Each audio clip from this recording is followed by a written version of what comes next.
Dr. Walter G. Rice was dean of the medical school.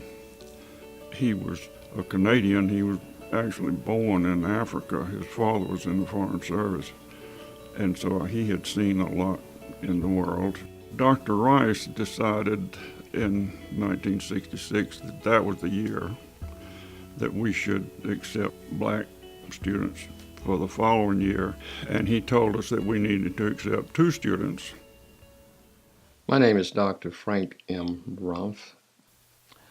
I graduated from the Medical College of Georgia in 1971. My first 2 years were more difficult than the latter 2. I felt like the students were trying to get accustomed to having black students in their classes, walking around the campus, interacting with them. Initially, I actually had a lot of hostility that kept me motivated. And I was young, and I was militant, and I was not afraid.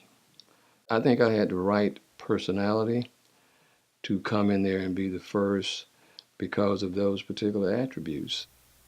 When we met Frank Rumpf, he was already speaking this foreign language of medicine. And he had accomplished this in 3 years in an environment where he was one of 2 people. John decided he wanted to apply to the Medical College of Georgia when he finished Morehouse. I just asked him, how did your interview go? And he came out of it, he said it went fine, said, but they said there are no black students there. And there was a quiet moment. I knew John had a quiet strength, and this wasn't gonna faze him. But we didn't expect the hostilities that he encountered from the staff. The students weren't the only ones. He was told early on in his career by an elderly professor here that he took the place that some white man wanted his son to have. Dr. Harper, interestingly, was also a Morehouse graduate, and so I guess I would be the second Morehouse graduate to have come to the Medical College of Georgia. Obviously got to know him very well, and so I really revere them as trailblazers.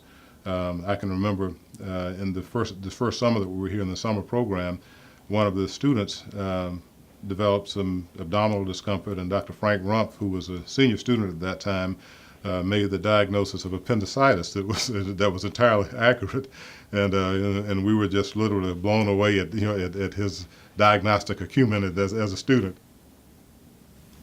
I didn't know what to expect. This was my first engagement in an all-white environment, coming from a predominantly black university. I was expecting more hostility, isolation, and all that, and I did not find the hostility, but I did find the isolation. For example, after exams, some of the guys would get together and go to, is it a place here called Squeaky's now, or something like the Squeaky? And they would have beers, but I never was invited. But I've always loved it here. This is my start. This is where I proved to myself that I didn't need to be in an all-black environment to do it. I could do it here, then I can do it anywhere. I think it was then people began to realize, hey, this thing of integration is entirely different than what we thought. It's not a matter of breaking down the doors and letting people in, at least not at this level. Their job was trying to educate, knowing that a society needs to have representation of medical students in all of the different sub-phases of the culture, whether it's racial or socioeconomic or cultural or whatever. We went to various schools to visit and talk to the pre-med students. We did this most of the schools in the state of Georgia. Well, when we got to Mercer and the students came by, Dr. Hobbs was in the class, and my predecessor had handed me his admissions letter right before I had delivered this to him. But you could see the impression, and the emotion of it was good. Just a good vibration there between the two of us. He gave status to me as a credible student and graduate of Mercer University, credible enough to be wanted by the Medical College of Georgia. There was a lot of still anxiety about being here. The class that I was entering was 136 students, and 7 of those students were black. I didn't mind being viewed as a black medical student as long as it was very clear that as a black medical student, I was just as competent as my white counterparts. I came along with Dr. Hobbs, as one of the first 2 student moderators in the Summer Educational Enrichment Program. This was in the summer of 1970, and maybe 6 or 8 weeks after the big riot in Augusta. And so I think at that time the environment was very fertile for change, and the community was by and large welcoming.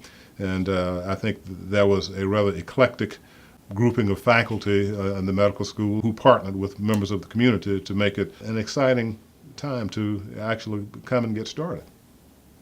Eventually, things changed. John made friends. It became obvious to some of his classmates that he was a reasonable person, not a monster or anything. You know, just another student who was here with the purpose of becoming a physician. One thing that Dr. Rice assured me was that after the first 2 years, when they figured that I'd be there to stay, then things would start to get better. And Dr. Rice was right. Things were better my junior year, and things were really pretty good once I got into the hospital and the various rotations and things like that. Everybody wants to be accepted. I wanted to be accepted then. I wanted to be recognized now and say, you know, welcome home, Tommy. You know, we really appreciate you when you were here, and I mean, we're proud of you, you know, and what you've done. And I wear my ring, so it's recognized all over the world. You can't see this ring and not know where a person is from. You know, growing up in Augusta, I always knew about MCG. It's just always been a part of my history. My parents met here. I also had a cousin that was in my dad's class, and so I've always known about MCG and such a wonderful history. When my daughter expressed that interest, I had no reservations whatsoever about her coming there. I had no reservations that she would not have a very quality medical education. When I did get to MCG, I found the environment to be very pleasant. And I really wasn't worried about whether or not I was going to fit in. I guess I have been in one situation in my educational experience where I was reminded of my race and also my gender, but never at MCG. When it became apparent that my daughter was looking at medical school opportunities, we discussed the Medical College of Georgia as well. I hope that they continue to focus on making the classes as diverse as possible. I think just within the past couple of years, you can just look at our classes and see the growth in that area. That really reflects the world that we live in and in the patient population that you'll probably be serving. And I think that really makes a difference in our education as well. What I tried to make sure that she recognizes that the issues that we as a medical school face in trying to recruit African American students is not unique to us, that it exists all over. And in fact, it's a pipeline problem. There's not enough of her out there.